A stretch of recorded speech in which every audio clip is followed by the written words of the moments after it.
Jika sesuatu dijumpai berulang, ia kehilangan pesonanya. Repetisi mengaburkan kualitas unik suatu hal. Apa yang dulu istimewa dapat segera kehilangan esens sejatinya.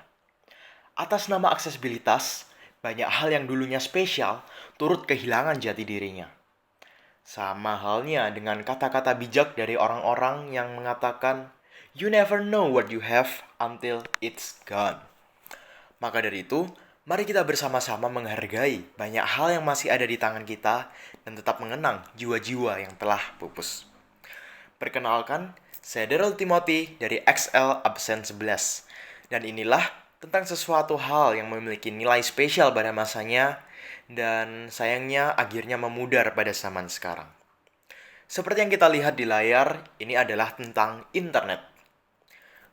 Sudah menjadi sebuah fakta umum bahwa internet adalah sebuah alat fisika yang sangat penting bagi hidup kita semua. Atau ya setidaknya bagi hidup saya. Mengapa? Karena bagi saya sendiri, internet berperan banyak dalam kehidupan saya. Mulai dari sekedar memberi hiburan seperti video dan juga game. Menjadi sarana komunikasi dan transfer data, dan juga menyuplai kebutuhan ekonomi saya, baik dalam sisi produktivitas maupun kegiatan belanja dan transaksi sehari-hari saya.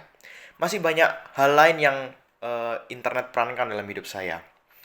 Maka dari itu, izinkan saya mengkoreksi bahwa internet bukan hanya saja berperan banyak dalam hidup saya, tetapi internet sudah menjadi bagian dari hidup saya.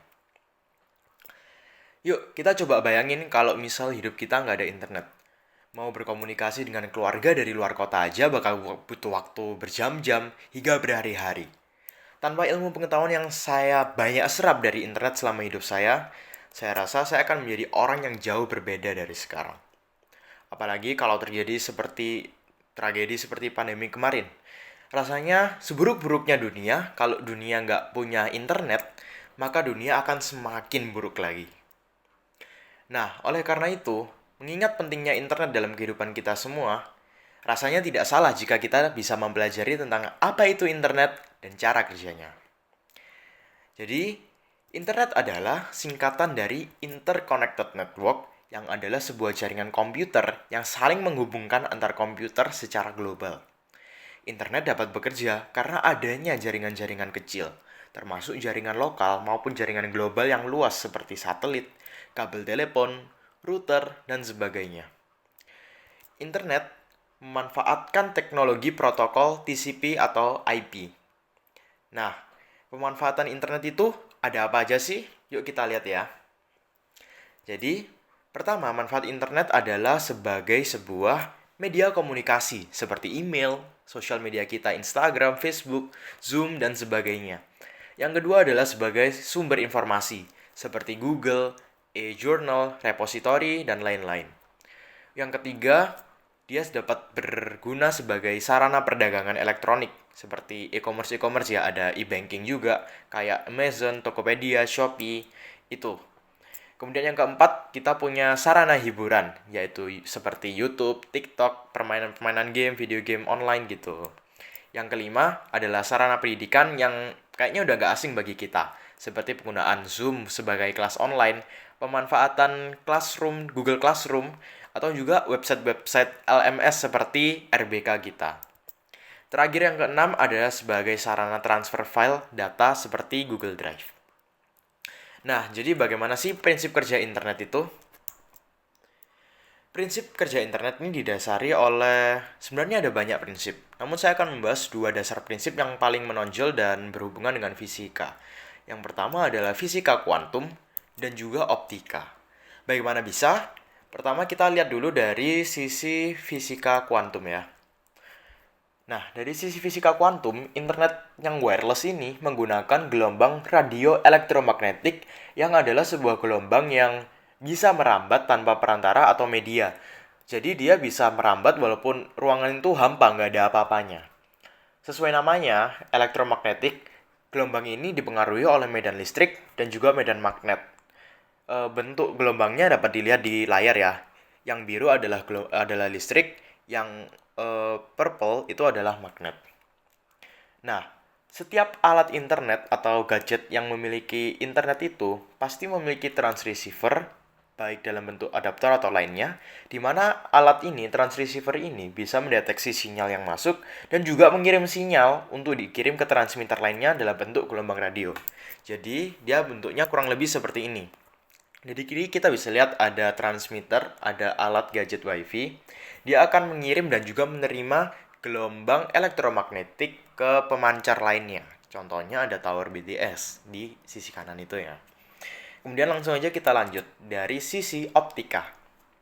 Internet ini menggunakan kabel serat optik yang terbuat dari kaca atau bisa juga plastik yang sangat halus, sangat kecil, di mana sinyal atau data ditransmisikan dalam bentuk cahaya sehingga dia bisa melaju sangat cepat.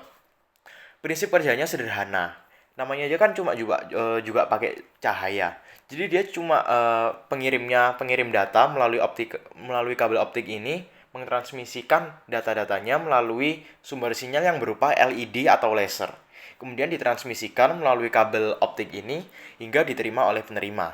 Tapi penerima tidak bisa menerima data itu dengan mentah-mentah. Sebelum diterima, cahaya yang dikirim ini harus menjadi sebuah sinyal listrik, baru masih perlu diolah lagi. Nah, jadi singkatnya gimana sih? Kesimpulannya tuh gini.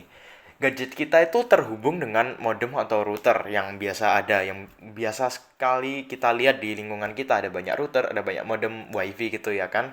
Kemudian modem ini itu terhubung dengan jaringan publik yang berpusat di namanya server ISP. ISP itu adalah Internet Service Provider. Contohnya di Indonesia ISP itu kayak Telkom, terus XL, Indosat, dan sebagainya. Itu namanya ISP. Dia kayak sebuah perusahaan pusat yang menyimpan server pusatnya.